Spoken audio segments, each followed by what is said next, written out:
sigue acá. Bendito sea Dios, ¿no? Buenas tardes. Sí, Buenas tardes, pastor. Gracias, Señor. Esta es la sexta parte ya que estamos grabando para el Foro de la Justicia de los Siglos, ¿no? Amén. ¿Tiene algunas palabras para iniciar? Bueno, primero quiero saludar a todos los hermanos que nos van a estar escuchando y nos van a ver por esta red de internet. Saludándolos en el Señor Jesucristo y deseándoles lo mejor a todos, ¿verdad? Y siempre con la esperanza de que nuestro Señor está a nuestro lado, siempre está guiando a su pueblo en el mejor propósito y en el propósito que tiene de redención para toda la humanidad.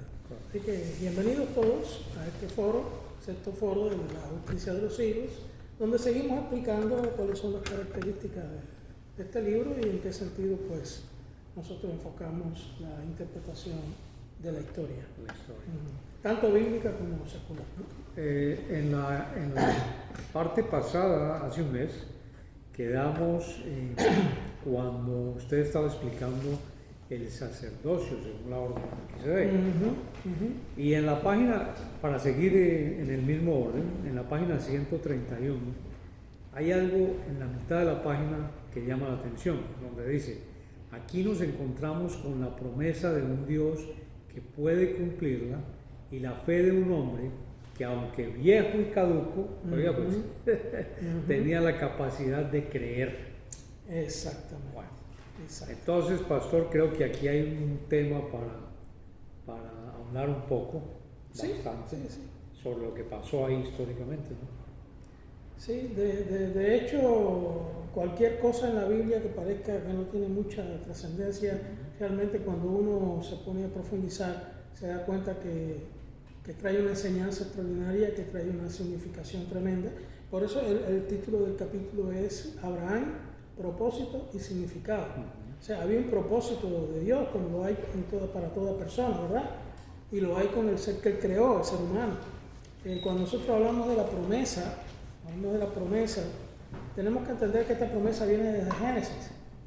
Cuando el Señor le dice a Eva, que tu simiente será la que va a destruir a la serpiente, ¿verdad? Ese es el protoevangelio.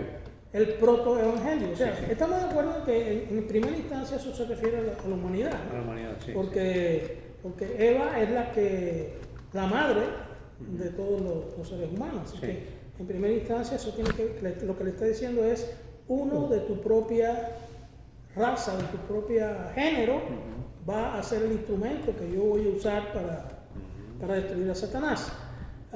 Pero siempre la inmensa mayoría de los teólogos, yo no sé si habrá alguno que difiera de la interpretación, pero la inmensa mayoría de los teólogos está de acuerdo en que esto es una profecía sobre Jesucristo. O sea, en este caso la simiente de la mujer, aunque es un ser humano, es una profecía de Jesucristo. Y siempre haciendo la idea de que aunque en primera instancia también se está refiriendo al género humano, la mujer no tiene simiente, literalmente hablando, es el hombre. ¿Ve? La mujer es lo que decíamos hace algún tiempo atrás, es la tierra fértil que recibe la semilla. El receptáculo. Exactamente. Entonces, de hecho, por eso mismo es una profecía del Señor Jesucristo y de la Virgen María. Un paréntesis, ¿sabes que eso me pone a pensar en algo? Ajá. Que eso es parte de lo que se interpreta también como la ayuda idónea. Sí, Bueno, porque es que el hombre no puede procrear. No, claro. El hombre no puede dar a luz, no tiene ningún aparato reproductivo. Es la mujer.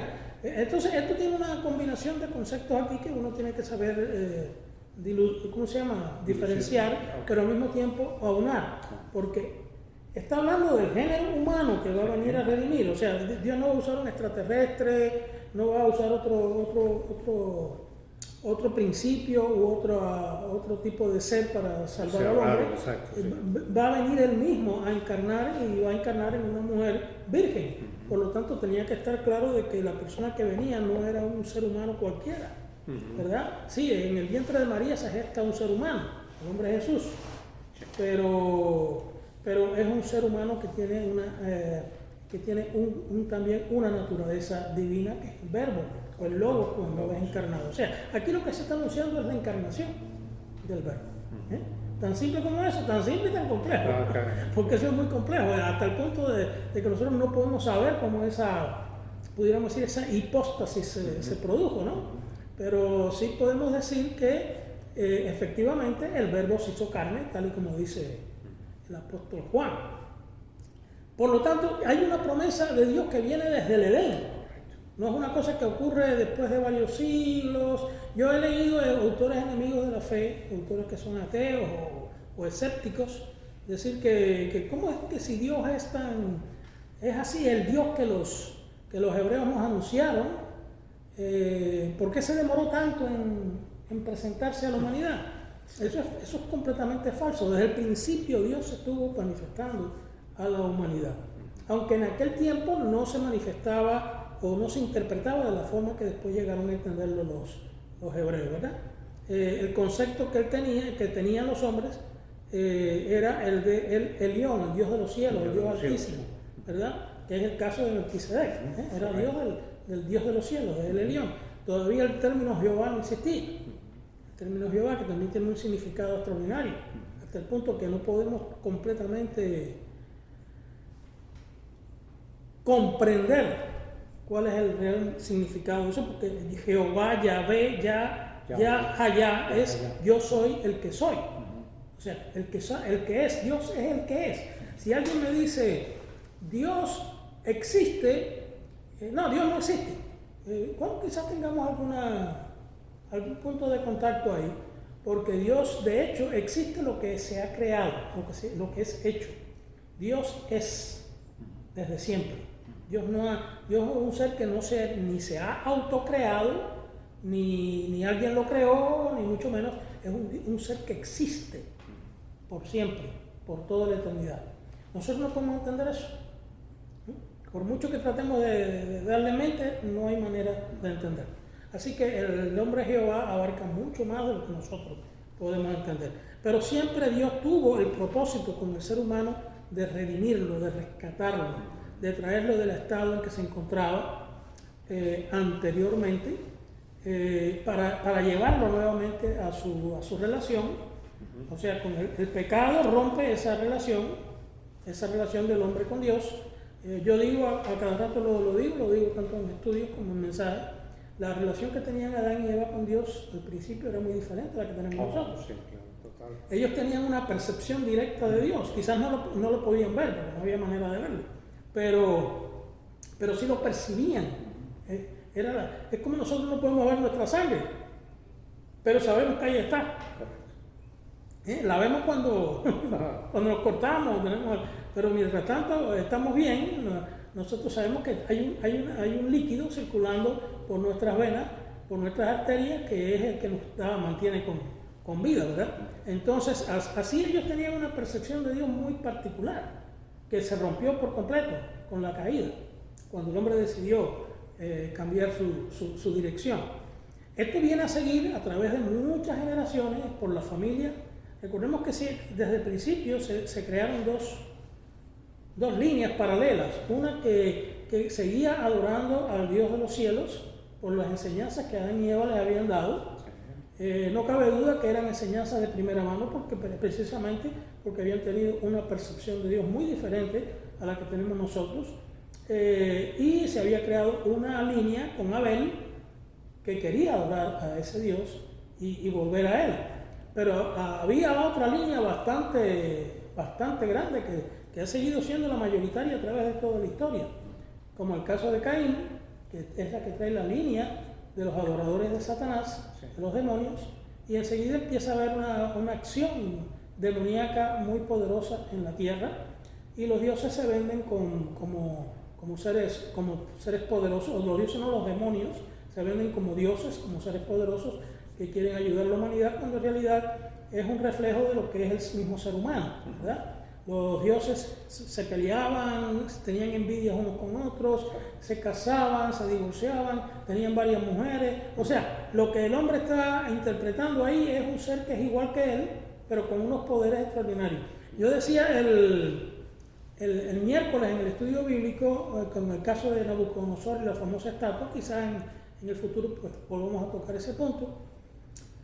que para Nabucodonosor no existía un Dios todopoderoso. Él tenía una mentalidad pagana, ¿verdad? Para él no existía un Dios todopoderoso, ni mucho menos. Él no podía concebir a Jehová como un Dios que lo podía todo, que lo sabía todo, que era eterno en todos los sentidos. Él concebía a Jehová como un Dios más del panteón de los dioses paganos. Por eso él podía pensar que Jehová era el Dios de los sueños, pero no podía pensar que Jehová era el Dios que podía librar a 3 hebreos del horno de fuego.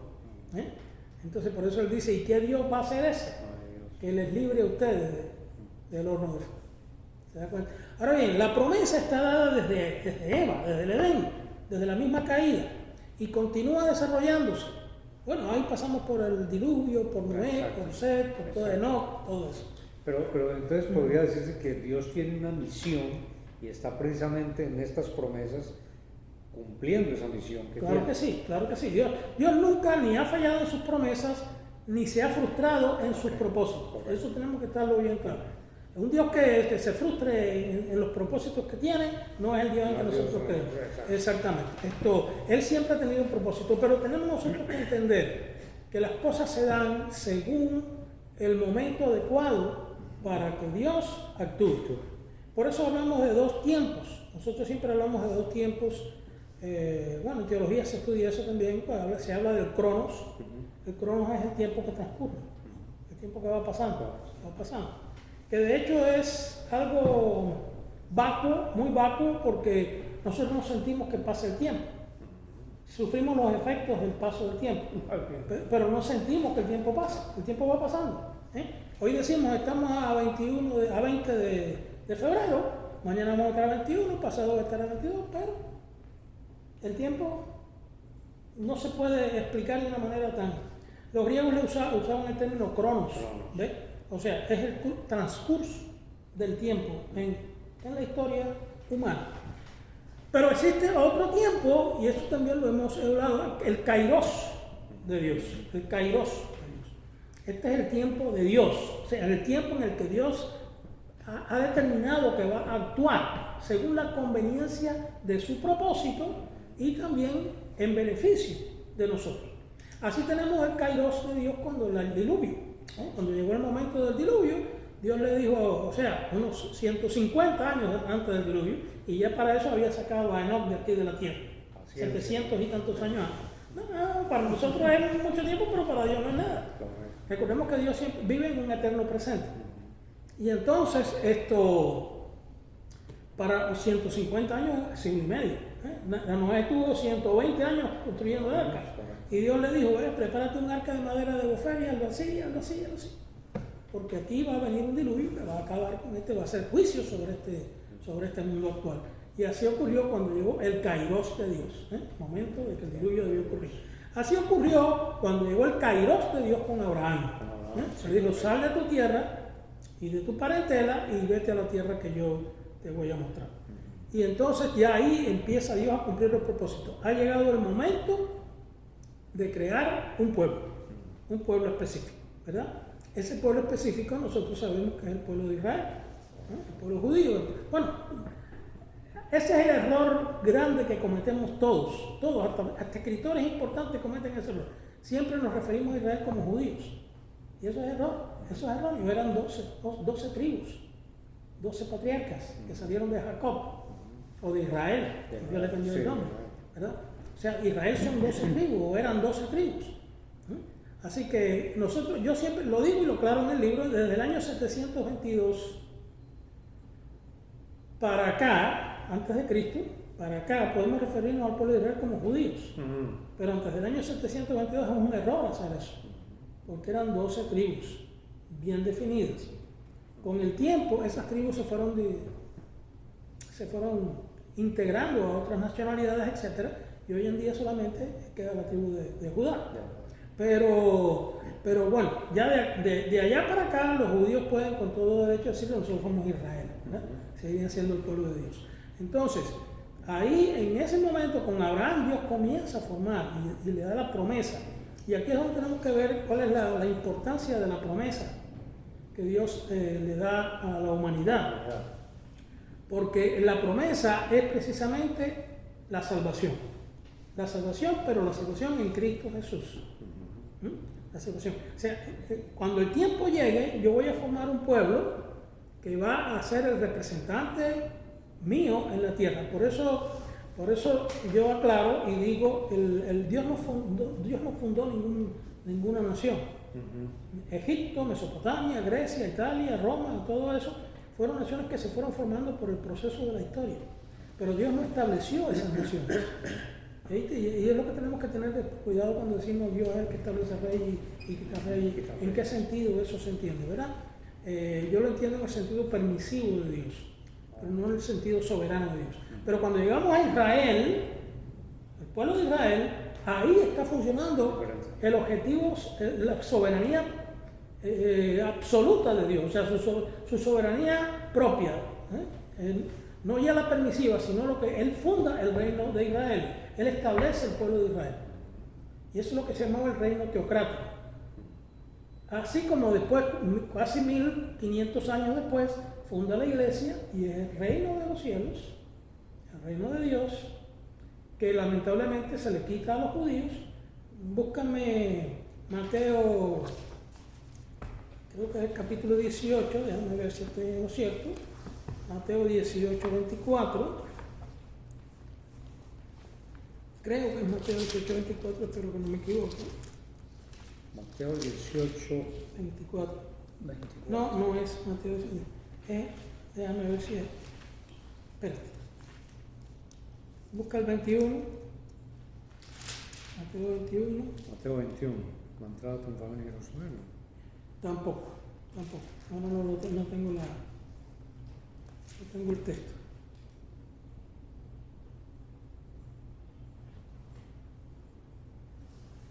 No es el pasaje. Lamentablemente, donde dice, no tengo aquí donde dice que él le va a quitar los obreros de la viña, 20. Sí, el 20. Sí, creo que es por aquí. Que dice que él quitará el reino de ellos y se lo dará a otros, ¿verdad? Es donde lo dice, no tengo aquí el pasaje. Lamentablemente.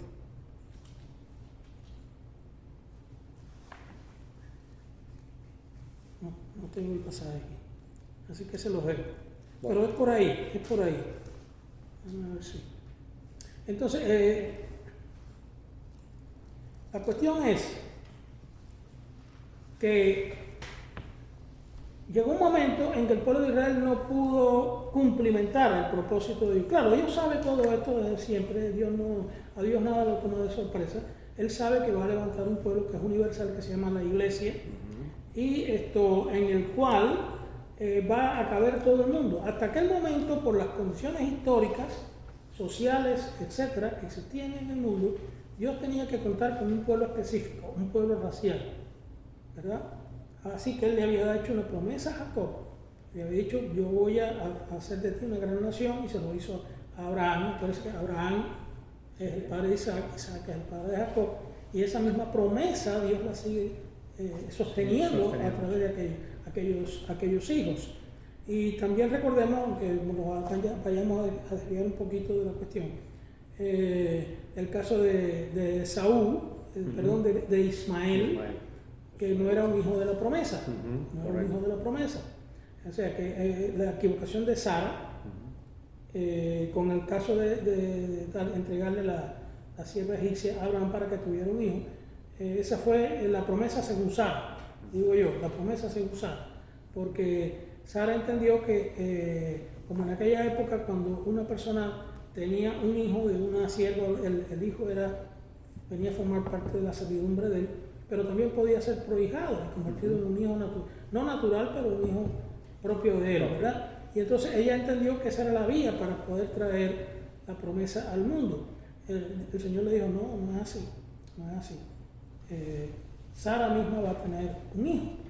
¿Y por qué? Y decimos, bueno, ¿y por qué Dios esperó tanto tiempo? 90 años que tenía Sara y 100 años que tenía Abraham, cuando vino el hijo de la promesa, Isaac.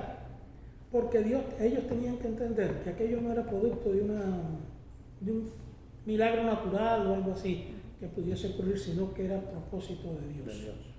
Claro, en ese tiempo las personas eran quizás más fuertes que Claro, ahora claro. en cuanto a una... Pero como quiera que sea,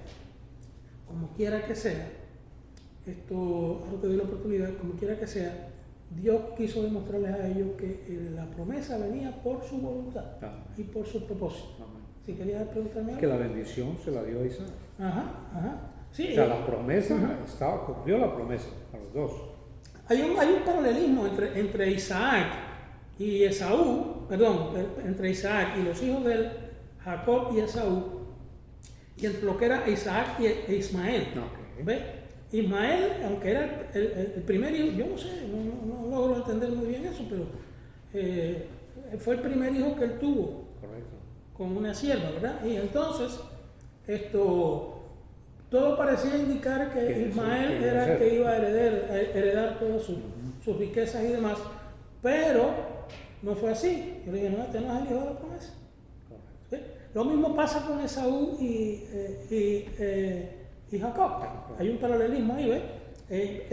Esaú es el primero Parecido. Exacto. y Jacob es el suplantador, el que viene pegado Ya. a la planta del otro.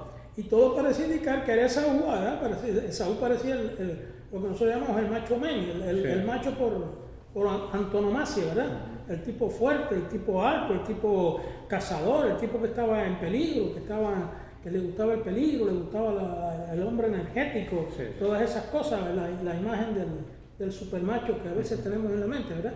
Entonces, sin embargo, el otro se le pasaba en la casita y sin embargo, había un problema, que era que Jacob tenía un concepto más definido de lo que era la primogenitura que lo que le tenía Esaú.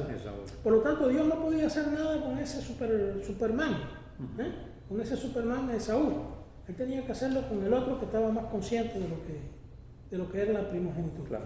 Y es por eso la Biblia dice a Jacob amé y a Esaú aborrecí. Lo que está queriendo decir es que yo elegí a Jacob y rechacé a Esaú. ¿Ves?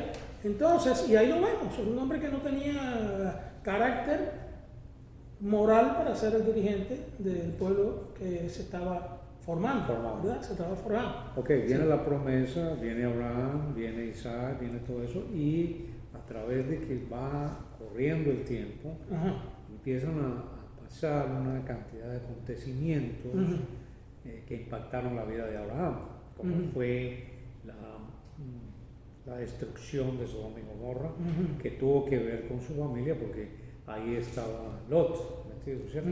Entonces, recuérdanos eso, porque eso nos hace avanzar hacia un punto que usted toca ahí también, que es la iglesia, más adelante, ¿ve? Bueno, todo lo que pasó en esa parte.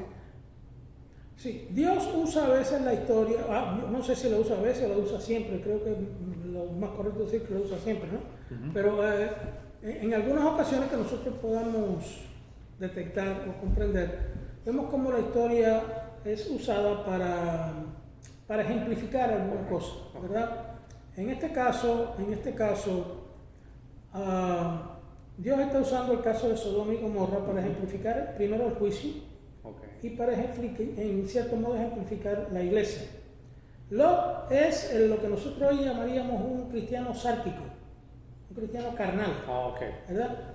Ese tipo de cristiano que sí cree en Dios, sí tiene celo por las cosas de Dios, ama la iglesia, ama a Dios, ha reconocido que es pecador delante de Dios y cree en Jesucristo, pero que al mismo tiempo entiende que se puede contemporizar con el mundo. Se puede vivir acorde con ciertos lineamientos del mundo, ciertas coordenadas que el mundo establece. Nosotros sabemos que Lot llegó a ser un principal en Sodoma, porque dice que se sentaba a las puertas de la ciudad. En el léxico de ellos, sentarse a las puertas de la ciudad, que después lo siguieron haciendo los hebreos a través de la historia, es que era parte del gobierno de la ciudad, porque en la puerta principal de la ciudad se dirimían todos los asuntos de gobierno en ese tiempo. ¿verdad? Como decir una especie de corte o algo así. Sí, exactamente. Lo que era el gobierno, lo que nosotros hoy consideramos la alcaldía. O la Casa Blanca. Sí, exactamente. Ya después con los griegos ya se crea lo que se llama el Areópago, en Roma el Senado, ya empieza otro tipo de funcionamiento. En los reinos aquellos de Mesopotamia, de Egipto y demás, era el rey, el salón del rey, el palacio, era donde se controlaba el gobierno, pero en este caso en Canaán, en la idea de sentarse a la puerta de la ciudad, era como decir, aquí está el gobierno dirimiendo los asuntos de comercio, económicos, sociales, etcétera, etcétera, en la ciudad. Así que él llegó a ser alguien importante, ¿verdad?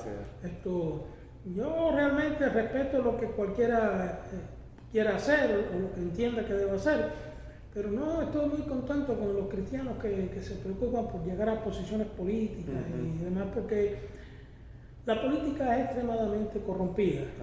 Y por mucho que tú seas muy consagrado y muy entregado a las cosas del Señor, tú tienes que bailar al son que te tocan. La politiquería, ¿no? Y las cosas estas. Por supuesto, tenemos que tener políticos, como tenemos que tener policía. Claro. Figúrate tú. Claro. Quizás ese personaje que se viste de azul no es tan amado, pero al mismo tiempo es necesario. Porque no podemos prescindir sería un desastre. Entonces, es la misma cosa, ¿verdad? Pero el cristiano que se mete en política sabe que va a entrar en una pugna de poder y de intereses y de cosas que no son muy limpias. Correcto. Muchas veces. Entonces, él estaba ahí, Lot estaba ahí haciendo su parte con el gobierno. Dice la Biblia que él se afligía con las cosas que él veía. Obviamente, un cristiano se tiene que afligir con las cosas que ve en el mundo. Y estamos hablando de muchos siglos antes de Cristo, así que imagínate ahora, ¿verdad?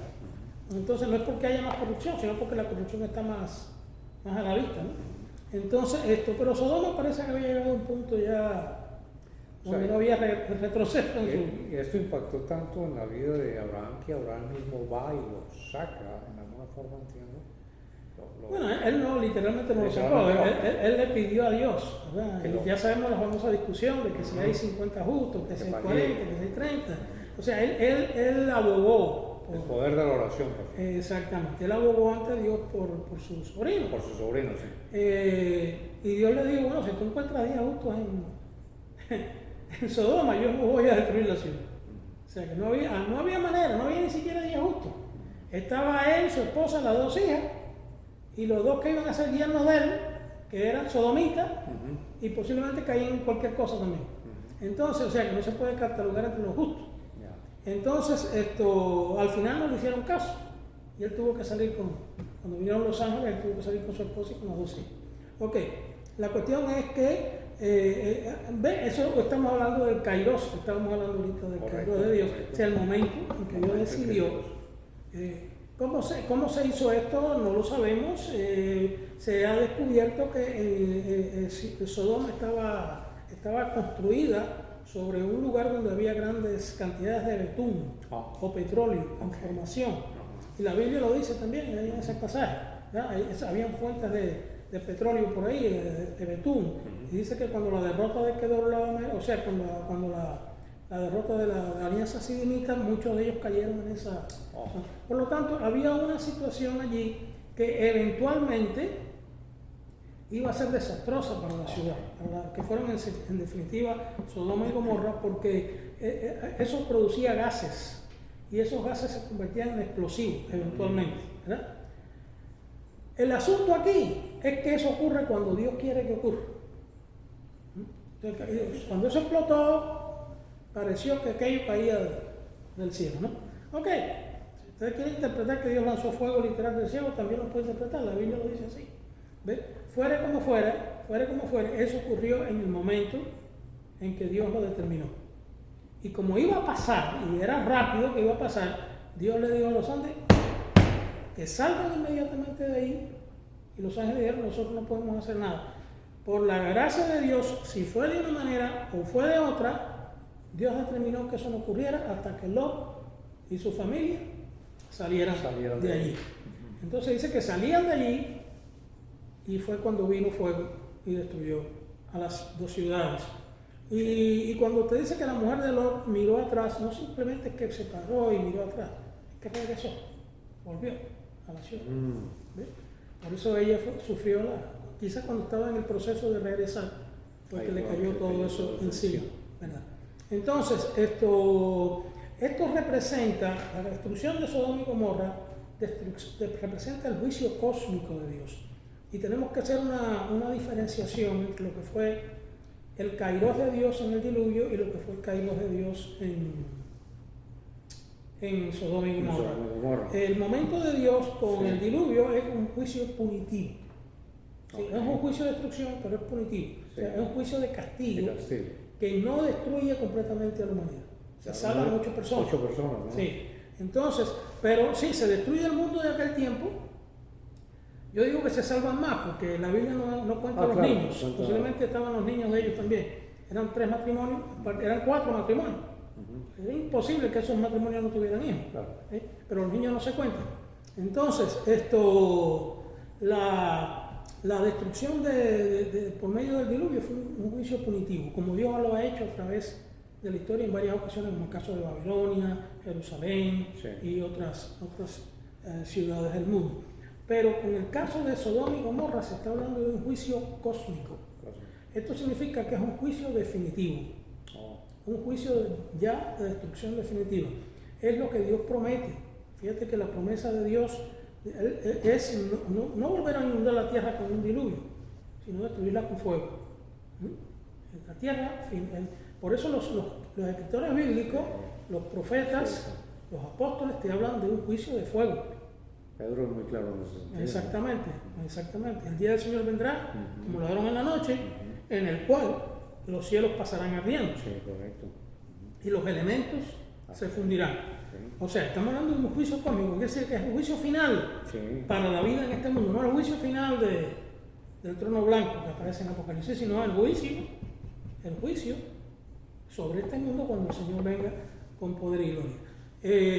Pero así como en el caso de Lot, donde Lot es rescatado de Sodoma, es rescatado, se salva, así la iglesia será salvada también. O sea, en este caso, Lot es un ejemplo imperfecto de la iglesia. ¿Por qué decimos imperfecto? Porque Lot era el cristiano contemporizador con las cosas del mundo. Se hace un apelativo siempre a la iglesia a que no contemporicemos con el mundo. Sea lo que sea. Incluso aquí en la página 135 ya hace un llamado donde dice lo siguiente: Abraham fue testigo de este final trágico e ignominioso de Sodoma y Gomorra. Así como Abraham, la iglesia rescatada y en la presencia del Señor verá el trágico final de este mundo corrompido. Exactamente. Sí, la iglesia será arrebatada. Está claro, 1 Tesalonicenses capítulo 4. Cuando el Señor venga con poder y gloria, la iglesia será arrebatada. Vamos a leer un momentito para que no quede. Eso es 1 Tesalonicenses. Ustedes saben que la primera carta que se escribió en el Nuevo Testamento fue 1 Tesalonicenses, ¿no? Sí. Lo primero que se escribió, después de eso vinieron otras cartas y los evangelios y demás. Dice así, K4 del 13 al 17, tampoco queremos, hermanos, que ignoréis acerca de los que duermen. Había preocupación en Tesalónica sobre la suerte de los cristianos muertos, ¿verdad? Para que no os entristezcáis como los otros que no tienen esperanza. Porque si creemos que Jesús murió y resucitó, así también traerá a Dios con Jesús a los que durmieron con él. O sea, las personas que han partido están en la presencia del Señor. Por lo cual os decimos esto en palabra del Señor, que nosotros que vivimos, que habremos quedado hasta la venida del Señor, no precederemos a los que durmieron. O sea, había la idea, bueno, ¿qué va a pasar? La gente que murió, ¿dónde está? ¿Qué va a ocurrir con ellos? Ellos van a quedarse allá hechos espíritus y nosotros aquí vamos a ser cambiados, transformados. ¿Y cómo va a ser esto? ¿Cómo se va a producir Entonces, al verso 16 dice, porque el Señor mismo con voz de mando, con voz de arcángel y con trompeta de Dios, descenderá del cielo y los muertos en Cristo resucitarán primero. O sea, ahí dice que claramente que Él va a traer a esas personas que han muerto, que están en la que son millones, ¿verdad?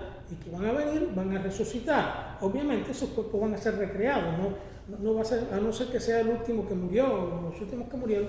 De hecho, todos los cuerpos van a ser recreados, porque no hay manera que un cuerpo físico, no es el caso de Jesucristo que resucitó al tercer día, un día y medio realmente, según la forma de contar judía, sino que además el cuerpo de Jesucristo no vio corrupción, pero el cuerpo nuestro sí va a haber corrupción. Entonces dice que los muertos en Cristo van a resucitar, o sea, va a haber una inmediata, esto va a ser, Pablo dice allá en primera Corintios, que esto va a ser como un abrir, un pestañear. Imagínate qué rápido va a ocurrir todo, ¿eh? Todo el mundo va a ser levantado, y dice luego es una expresión que ahora quiere decir otra cosa, pero que en el tiempo que se inventó esta palabra, que decía inmediatamente. Inmediatamente nosotros los que vivimos, los que hayamos quedado, o sea, los que estén vivos en ese momento, y por esto entendemos que Pablo pensaba que él iba a ser testigo de esto, ¿no? Claro. Seremos arrebatados juntamente con ellos en las nubes para recibir al Señor en el aire, y así estaremos siempre con el Señor. Pablo aclara en 1 Corintios 15 que nosotros seremos transformados, ¿no? Seremos transformados. Dice, por tanto, alentados los unos a los otros con estas palabras. O sea, quiere decir que en el mismo momento en que el Señor aparezca en el cielo, la señal de él se ve en el cielo, o sea, su propia presencia en el cielo, los muertos van a resucitar, van a venir esos espíritus que vinieron con él. Él va a venir con los ángeles y con los espíritus de los hermanos que están glorificados. Van a ser resucitados con un cuerpo transformado, y nosotros también vamos a ser transformados. O sea que no habrá una precedencia de uno con relación a otros, sino que todos al mismo tiempo seremos glorificados. Si vamos acá a 2 Tesalonicenses, vamos a tener un panorama un poquito más claro de lo que está ocurriendo, de lo que va a ocurrir. Tesalonicenses 1, 7 en adelante, 7 y 8 y 9, dice, porque es justo delante de Dios, estoy leyendo el verso 6, porque es justo delante de Dios pagar con tribulación a los que os atribulan, y a vosotros que sois atribulados, daros reposo con nosotros cuando se manifieste el Señor Jesús desde el cielo con los ángeles de su poder. ¿Te das cuenta? Dice, en llama de fuego. El Señor va a venir en llama de fuego, o sea, va a venir con fuego de juicio. ¿Ves? Lo mismo que pasó con Sodoma. En llama de fuego, para dar retribución a los que no conocieron a Dios, ni obedecen el Evangelio de nuestro Señor Jesucristo, los cuales sufrirán pena de eterna perdición, excluidos de la presencia del Señor y de su gloria y la gloria de su poder. Cuando venga, verso 10, en aquel día, para ser glorificado en sus santos y ser admirado por todos los que creyeron, por cuanto nuestro testimonio ha sido creído entre vosotros. Si tú unes, que son pasajes paralelos, si tú unes el capítulo 4 de 1 Tesalonicenses con este pasaje, te das cuenta del panorama completo, ¿verdad? Completo. O sea, que el Señor va a levantar a su iglesia a las nubes y va a hacer juicio sobre este mundo con fuego. Yo pienso personalmente que la iglesia va a ser trasladada, va a ser llevada, porque la iglesia no puede bajar a un mundo que va a estar convulsionado por la destrucción ni nada de eso. Entonces, o sea que partimos de esa experiencia de ese mismo pacto, con todo lo que sucedió ahí, para entender, no sé si lo va a decir bien escatológicamente, lo que va a suceder. Sí, claro. Ya tú tocaste, como la seña. Tú tocaste una palabra que es muy interesante y que a veces se nos pierde de vista, que es un pacto. El pacto. Dios hace un pacto con la humanidad. Por supuesto, lo hace con aquellos que quieren seguirlo. Dios no le impone el pacto. Cuando Dios está el pueblo de Israel, ¿verdad? Que él recibe a Moisés allí en el Sinaí, se le presenta a Moisés, le dice que él es Jehová y que él va a liberar al pueblo de Israel.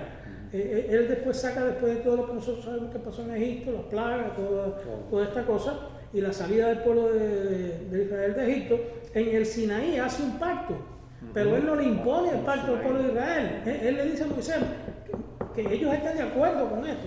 Dios no le está imponiendo al pueblo de Israel el pacto. Él está haciendo un pacto con ellos. Pero ellos tienen que estar de acuerdo con el pacto. Y el pueblo dice, no, nosotros vamos a seguir a Jehová, nosotros vamos a continuar, ¿verdad? Vamos a seguir al Dios que nos ha liberado. Que nosotros sabemos después que fue muy diferente todo, ¿no? Eso tiene mucha tela por donde cortar, y al mismo tiempo es muy revelador lo que es el verdadero pueblo de Dios. Siempre, bueno, claro, tú sabes, hay una línea de interpretación que el pueblo de Israel es lo más importante, o sea, el pueblo judío es lo más importante, la iglesia viene siendo un pueblo secundario, un pueblo que tiene una esperanza, ellos le dicen celestial, y usan mal un texto donde dice que nuestra ciudadanía está en los cielos. Entonces, para justificar esa postura, y que el pueblo de judíos es el que va a heredar la tierra. Nosotros no estamos de acuerdo con esa interpretación, digo, yo no estoy de acuerdo. Yo pienso que eso la lo tierra... veremos más adelante.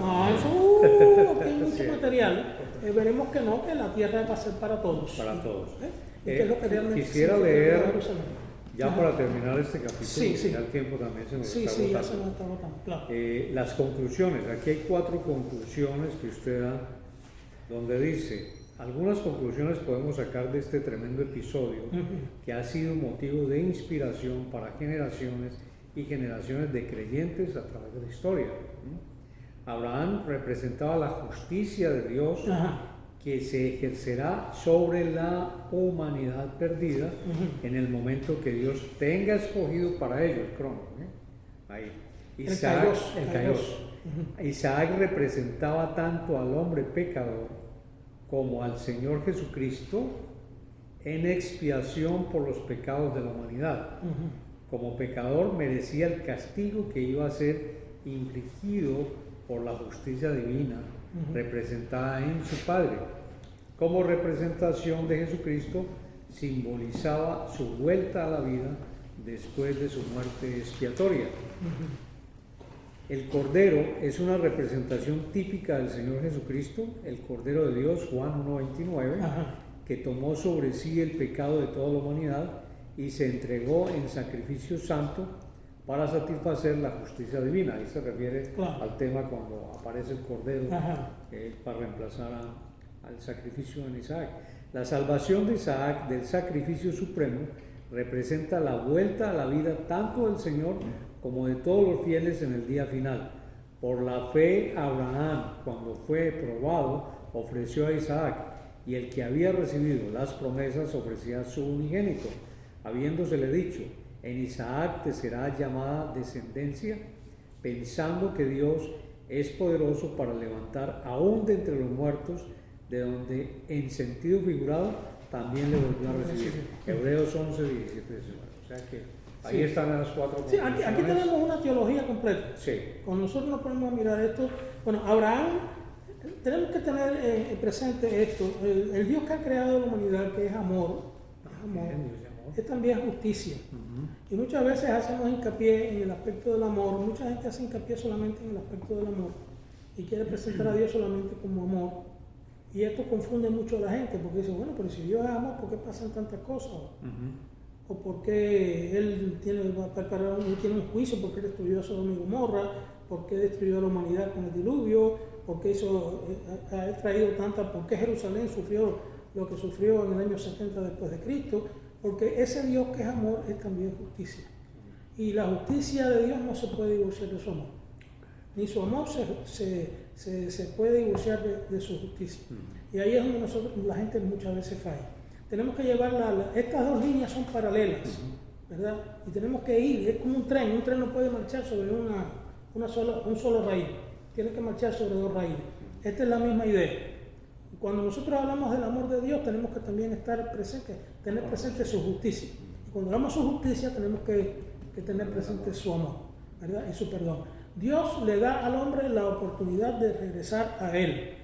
Dios no quiere que Dios no quiso por su soberanía, ¿cómo se llama? Total o completa. Él no quería que el hombre se separara de Él, pero Él le había creado un ser que tenía su imagen y semejanza. Por lo tanto, Él no podía convertir a ese hombre en un esclavo. Tenía que darle la posibilidad de hacer una decisión. El hombre decidió irse de espaldas a Dios. Por lo tanto, aquí Dios tiene una alternativa. O destruyo a esta humanidad que yo creé y creo otra humanidad, a ver si entonces en ese caso Dios está, según los cánones de la interpretación humana, Dios está haciendo una cosa capricho y arbitrio. ¿Ves? A lo destruiste porque el hombre no te sigue. No, esa no es la idea. Dios le da la oportunidad al hombre por su amor, porque ama su creación, de regresar a Él. Pero eso no implica que Él esté de espaldas o Él no tenga en consideración su justicia. Tiene que obrar justicia. Porque si Dios no hace justicia con la humanidad, el diablo tiene razón. Claro. ¿Te das cuenta? Yo puedo hacer lo que me da la gana. Tú serás el creador, tú nos sostienes, tú nos provees de todo, pero yo hago lo que me da la gana, ¿verdad? Y eso es lo que el hombre está haciendo. Entonces, ¿dónde queda la justicia de Dios? ¿Dónde queda su ser, su persona? ¿Quién es Él? Que es santo. La Biblia dice, Él es santo, santo, santo. O sea, Dios está obligado por su propio ente, por su propio ontos, podríamos decir, ¿verdad? O sea, lo que es Él, hacer justicia. Por eso es que Él interviene y hace juicio sobre Sodoma y Gomorra, sobre el mundo de la época de Noé, sobre lo que pasó después en Babilonia, sobre lo que pasó en Egipto, sobre lo que pasó en Jerusalén, sobre lo que ha pasado tantas veces en el mundo y lo que seguirá pasando hasta el final de los tiempos. Y un día va a ser una justicia ya completa, se va a acabar esto, un día esto se acaba y se va a acabar cuando Dios así lo determine, el kairos de Dios, cuando Él lo determine, y por eso es que dio la posibilidad de crear un pueblo, hizo un pacto con el pueblo de Israel y después un pacto con la iglesia. ¿Ves? Aquí podemos hablar mucho, pero bueno, ya no tenemos tanto tiempo, queremos ir terminando haciéndolo. Y recordemos que cuando Él hizo un pacto con los 12 apóstoles, la gente dice, bueno, pero Él hizo un pacto con Israel. Él hizo un pacto, sí, eran 12 judíos los que estaban allí. De hecho, 11, porque uno era un traidor. Sí. Él hizo un pacto con esos 11 judíos. Pero no había otra manera de hacerlo. Él no podía ir a hacer un pacto con los griegos, o con los romanos, o con los egipcios que no lo esperaban, ni esperaban la promesa, ni tenían esa promesa. Así que Él viene primero al pueblo de Israel, nace como un judío más. Predica, cumple la ley, hace todo lo que estaba en la obligación de un ser humano hacer. Muere sacrificialmente en la cruz y en ese momento el velo del templo se raja y dice, hasta aquí llegó este pacto. Ahora viene un nuevo pacto. Este pacto es universal, no es nacional. Ahora tú tienes que aceptarlo, pero no se acepta porque tú perteneces a un pueblo. Para el judío, ser judío significaba estar dentro del pacto. ¿Ves? Para un israelita, nacer israelita, eso nacía dentro del pacto. No había manera de cambiar eso. Y si tú no cumplías el pacto, te convertías en traidor a ese pacto. ¿Ves? Para un cristiano la cosa no es así. ¿Por qué? Porque nosotros hemos aceptado al Señor voluntariamente. Y eso es lo que Dios quiere. Entonces, nadie nace dentro del nuevo pacto. Tú llegas a formar parte de ese nuevo pacto porque tú aceptas el sacrificio que el Señor hizo por ti. Y vienes a formar parte de la iglesia. Entonces, que es lo que mucha gente a veces no entiende. Entonces, la cuestión es que este nuevo pacto ya es un pacto universal, es un pacto católico, bien entendido la expresión católica. Sí. Y ¿cómo se llama? Significa que la humanidad entera puede llegar a formar parte de ese pacto, no importa si es de blanco, negro, amarillo, cobrizo, verde o como sea. Que eso es lo que implica católico. O sea. Sí, exactamente. Entonces, bueno, y también es único. Es único también porque ese era el problema de los cristianos ya eso llegaremos también a ese punto, eventualmente, si Dios lo permite, si nos da vida para eso. Seguro que sí. Entonces, gracias al Señor. No sé si quieres preguntar algo más. No, ya para terminar, recordar que el siguiente capítulo va a ser el 4. El 4 es Israel. Sí, Israel. Aquí vamos a explicar un poquito más. Ahí se explica más ya lo que es el pueblo de Israel, lo que es Israel en sí.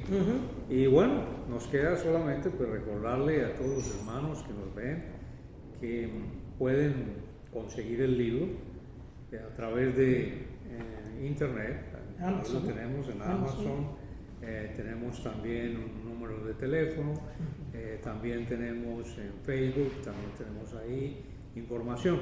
Así que nada, pastor, que el Señor entonces nos permita el próximo mes volver a estar en nuestro trabajo, ¿no? Seguro que sí. Siempre un placer trabajar contigo, Iván. Tú eres algo extraordinario. Dios te bendiga. Igual, a ti y a tu familia. Sí. Y bueno, bendiciones para la iglesia, para nuestros hermanos que nos escuchan, y que Dios les bendiga ricamente. Estudiemos la palabra, el Señor lo dijo, escudriñen las Escrituras porque ellas son las que dan testimonio de mí. Que Dios les bendiga a todos.